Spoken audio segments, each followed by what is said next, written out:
शैक्षिक नेतृत्व अर्थ कार्य एवं प्रकार। Unit 1 BA 3rd semester.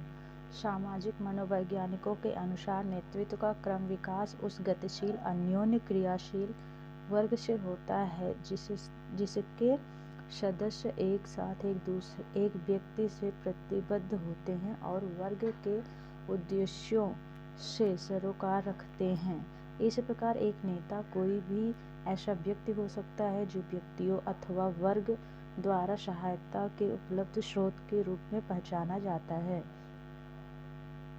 नेतृत्व व्यवहार प्रत्येक व्यक्ति के कार्य संपन्नता के लिए पर्याप्त रूप से मान्यता प्रदान करता है।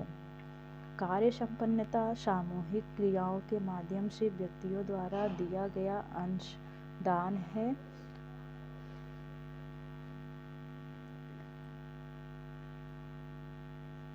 शक्ति और पद हमेशा नेतृत्व के मापदंड नहीं होते। शक्ति और पद हमेशा नेतृत्व के मापदंड नहीं होते। नेतृत्व के लिए कुछ विशिष्टताओं की आवश्यकता होती है जो कि एक प्रभावकारी नेतृत्व में आवश्यक होनी चाहिए। वे गुण, विशिष्टताएं और कौशल जो एक प्रभावशाली नेतृत्व के में होते हैं ये हैं, मतलब उसके कुछ निम्न गुण होते हैं जो हम आपको लाइन से बताएंगे। मिलनसारिता, मतलब एक जो लीडरशिप होती है उस व्यक्ति के अंदर मिलनसारिता होनी चाहिए। बुद्धिमत्ता होनी चाहिए, बुद्धि होनी चाहिए कि किस कार्य को हमें कैसे करना है और किस तरह से मिलजुल के करना है। आत्मविश्वास होना चाहिए, हाँ हम इस कार्य को अवश्य कर सकते हैं। अनुकूलनशीलता होनी चाहिए कि हमें जो भी कार्य दिया जाए, कठिन हो, सरल हो, अच्छे परिवेश में हो या फिर अच्छी जगह पे हो या नहीं हो, मतलब अनुकूल हो, उस सब कार्य को कर सके।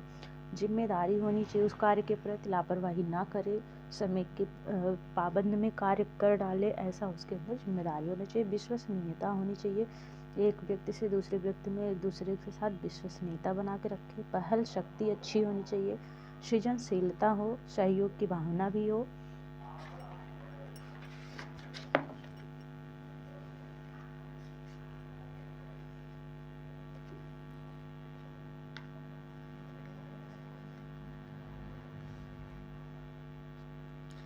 विद्वता हो, जोखिम उठाने की उसमें क्षमता हो। वाचिक स्पष्टता हो, मतलब वो जो बोल रहा है उस बात का कोई प्रभाव पड़े, उसका मतलब निकले, ऐसा नहीं कि कुछ भी बोल रहा है कर कुछ भी नहीं रहा है। तो वाचिक स्पष्टता अवश्य होनी चाहिए लीडरशिप के गुण में।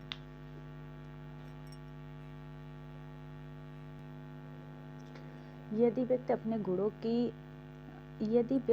गुणों को अपनी क्रियाओं द्वारा प्रदर्शित करता है तो वह एक प्रभावकारी नेता है। मतलब अपना गुण जो है वो बोल के नहीं, कार्य को करके दिखाता हो तो वो एक प्रभावकारी नेता है। नेतृत्व व्यक्ति समूहों से निकल कर आता है। ये वर्ग साधारणतः पारस्परिक रूप से स्वीकार किए गए उद्देश्यों पर एकीकृत होते हैं। समूह का जो व्यक्ति इन उद्देश्यों की प्राप्ति हेतु कार्य करता है और सामूहिक एकता को बनाए रखता है, वही समूह से समर्थन प्राप्त करता है और समूह की मान्यता पाता है। समूह के सदस्य ऐसे व्यक्तियों द्वारा दिए गए प्रस्तावों को स्वीकार करते हैं और उन्हें अपना नेता मानते हैं। जो लीडरशिप में एक मेन व्यक्ति होता है, वो जो भी कहता है उसके समूह के सभी व्यक्ति उसके बातों को मानते हैं और उसे अपना नेता मानते हैं। इस प्रकार नेतृत्व के साथ साथ अनुयायित्व का समावेश भी है। गांधी जी का एक राष्ट्रीय नेता थे और पूरे देश ने उनके सिद्धांतों को स्वीकार किया तथा स्वतंत्रता संग्राम में उनका अनुसरण किया। इसी प्रकार एक शैक्षिक व्यवस्था में हमें नेता और अनुयायी देखने को मिलते हैं। मुख्याध्यापक पूरे विद्यालय का नेतृत्व करता है और अध्यापक छात्रों को नेतृत्व करते हैं। इसीलिए नेतृत्व हमेशा अनुयायित्व को जन्म देता है। शैक्षिक नेतृत्व का अर्थ, मीनिंग ऑफ एजुकेशनल लीडरशिप। जो मतलब लीडरशिप तो होता था, हर कार्य में होता है लीडरशिप, तो इसकी शिक्षा में क्या अर्थ है। अभी तक तो होता था नेता बनने के लिए भी एक लीडरशिप होता है। हम कहीं बिजनेस कर रहे हैं, 2-3 लोग मिल के कर रहे हैं, उसमें भी एक व्यक्ति मेन होता है तो उसको हम उसके कार्य को मानते हैं। या फिर जैसे गांधी जी थे, स्वतंत्रता के लिए लड़ाई किया उन्होंने, तो उनको एक नेता मान के उनके सभी साथ रहने वाले उनकी बातों को अनुसरण किए, उनका साथ निभाए। उसी तरह हम नेतृत्व का अर्थ शिक्षा में देखेंगे। नेतृत्व एक संगठन में गतिविधियों को मार्गदर्शन, संरचना और सुविधा प्रदान करने के लिए दूसरों को प्रभावित करने की एक जानबूझकर की जाने वाली प्रक्रिया है। जब उस प्रक्रिया को सिद्धांत और शिक्षण को आधार पर लागू किया जाता है तो एक शैक्षिक नेता उभर कर आता है, जबकि यह शब्द अक्सर किसी विद्यालय के प्रशासनिक प्रमुख या प्रधानाचार्य के साथ जुड़ा होता है। लेकिन सच्चाई यह है कि कई शिक्षक अध्यापक नेता की भूमिका निभा सकते हैं। शैक्षिक नेता एक भूमिका है जो शिक्षक के सभी पहलुओं को प्रभावी प्रदर्शन पर बनी है। शिक्षण शास्त्र इस संज्ञा को इस बात की समझ के रूप में परिभाषित किया जा सकता है कि शिक्षण कैसे होता है, और दर्शन और अभ्यास को सीखने की समझ का समर्थन करता है। अनिवार्य रूप से यह शिक्षण एवं सीखने की प्रक्रिया का अध्ययन है। नेतृत्व को अक्सर व्यक्तियों या समूहों का मार्गदर्शन करने के कार्य के रूप में परिभाषित किया जाता है। यदि हम इन दोनों को मिलाते हैं तो हमें शिक्षण या सीखने की प्रक्रिया के अध्ययन या मार्गदर्शन के रूप में शैक्षणिक नेतृत्व की धारणा की परिपेश की जाती है। शैक्षिक नेता को एक ऐसा व्यक्ति माना जाता है जो अपने कार्यों, भाषणों या अन्यथा शैक्षिक गतिविधियों को बढ़ावा देता है। शैक्षणिक नेतृत्व का नेता एक के छिपे हुए दृष्टिकोण के आधार पर विशेष तत्परता एवं क्षमता की आवश्यकता होती है। नेता की भूमिका में नेतृत्व और अधिकार की भूमिका शामिल होती है। शैक्षिक नेतृत्व केवल स्थितिज नेतृत्व की भूमिका से संबंधित नहीं है। यह केंद्र प्रबंधक या प्रमुख शिक्षक का शीर्षक नहीं है, किसी भी केंद्र का नेता माना जा सकता है। वास्तव में ये प्रत्येक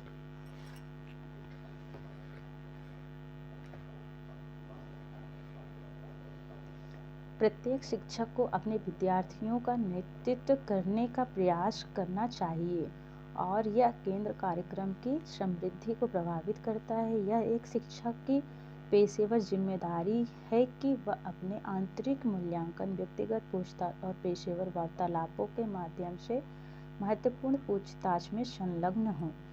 यही वह संस्कृति प्रदान करता है जहां शिक्षक वास्तव में सभी विद्यार्थियों के लिए सीखने के अवसरों का अनुकूलन करते हैं, जिसमें सामान्य छात्र और प्रौढ़ छात्र दोनों शामिल हैं। शिक्षक की ऐसी भूमिका होनी चाहिए कि वह सभी विद्यार्थियों को उच्च गुणवत्ता वाला शिक्षण और नेतृत्व प्रदान करके अपनी उच्चतम क्षमता तक पहुंच सके। हालांकि एक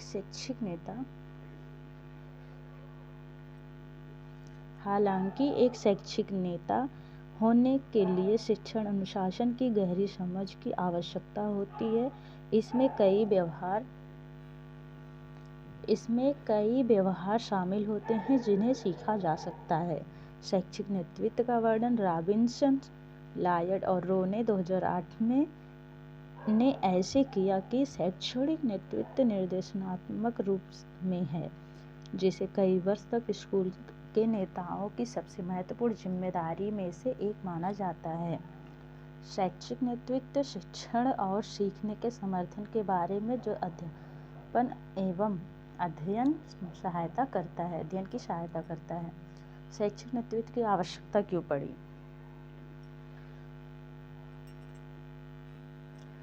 शैक्षिक नेतृत्व की आवश्यकता, नीड ऑफ एजुकेशनल लीडरशिप, ऐसा क्यों माना गया कि हमें इसकी आवश्यकता है? तो हम देखेंगे इसमें कुल मिला के हमें 5 पॉइंट दिए हुए हैं। 5 पॉइंट आपको हम समझाएंगे। सामाजिक परिवर्तन के अनुकूल शिक्षा विकास, जैसे समाज हमारा परिवर्तन होता रहता है, समाज में नई नई बातें आती रहती हैं, उसके अनुकूल हमें शिक्षा का विकास करना चाहिए।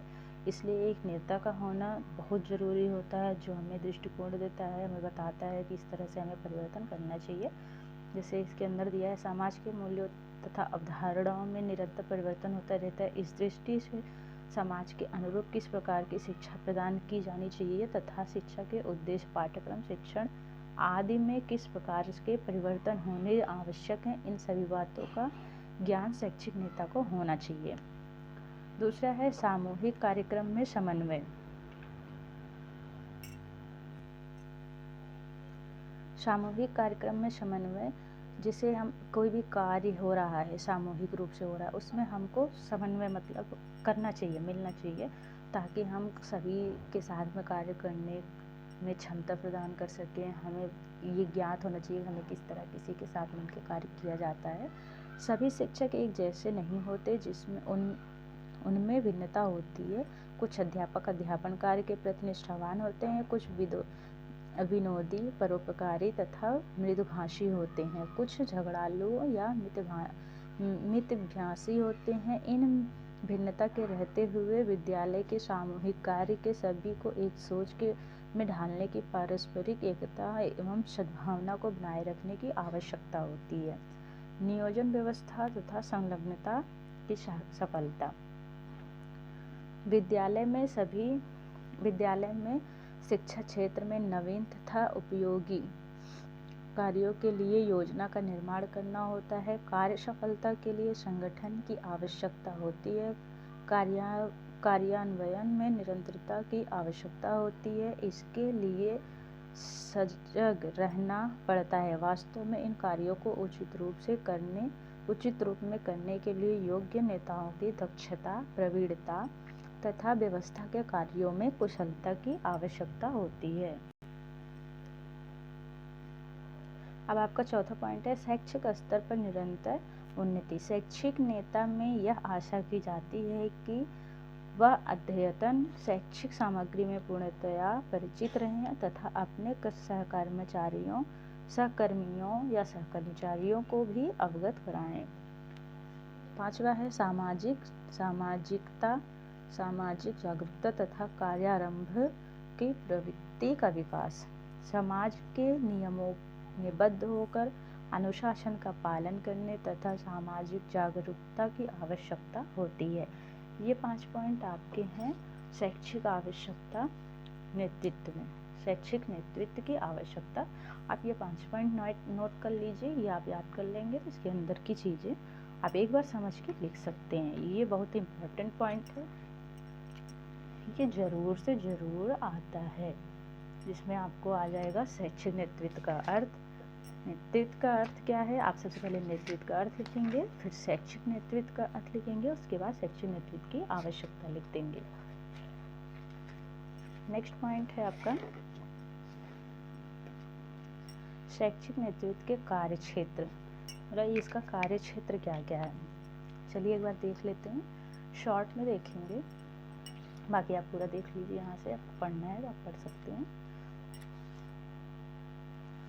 कार्यों के लिए उद्देश्यों का निर्धारण करना, इसका कार्य क्षेत्र क्या है, किसी भी कार्य को करने के लिए उसके उद्देश्य क्या है, उसका उद्देश्य जरूर निर्धारण करें। बिना उद्देश्य के कोई कार्य नहीं करना चाहिए। नीति निर्धारण करना, जैसे हमको कार्य मिला, उद्देश्य मिला, हमें ये कार्य करना है तो उसकी एक नीति बनानी चाहिए। कार्यों का निश्चय करना चाहिए।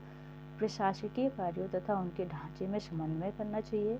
प्रभाव का मूल्यांकन करना। शिक्षा हेतु सामाजिक नेतृत्व के साथ मिलकर कार्य करना। सामाजिक शैक्षिक सम्मानों का उपयोग करना। समाज के व्यक्तियों का सहयोग प्राप्त करना। संबंधित नए शैक्षिक कार्यों में सहायक व्यक्तियों के विचार विनिमय करना। ये आपके इम्पोर्टेंट पॉइंट्स हैं, आप इतना पढ़ लेंगे तो बहुत हो जाएगा। इसके बाद है शैक्षिक नेतृत्व के प्रकार, इसको मैं नेक्स्ट वीडियो में पढ़ाऊँगी। आप प्लीज़ सब्सक्राइब कर लें ताकि आपको नेक्स्ट वीडियो का देखने को मिल जाए।